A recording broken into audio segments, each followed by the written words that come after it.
To find the solutions to the quadratic equation 3x squared minus 4x plus 1 is equal to 0, you can use the quadratic formula. X equals b plus or minus square root b squared 4ac divide by 2a. In this equation, a equals 3, b equals minus 4, and c equals 1. Plug these values into the formula. X equals dash minus 4 plus or minus square root minus 4 caret 2, 4, 3, 1 divide by 2, 3. Simplify. X equals 4 plus or minus square root 16 to 12 divide by 6. X equals 4 plus or minus square root 4 divide by 6. Now calculate the two possible solutions.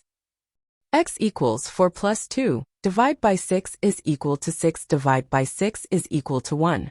X equals 4 to 2 divide by 6 is equal to 2 divide by 6 is equal to 1 divide by 3.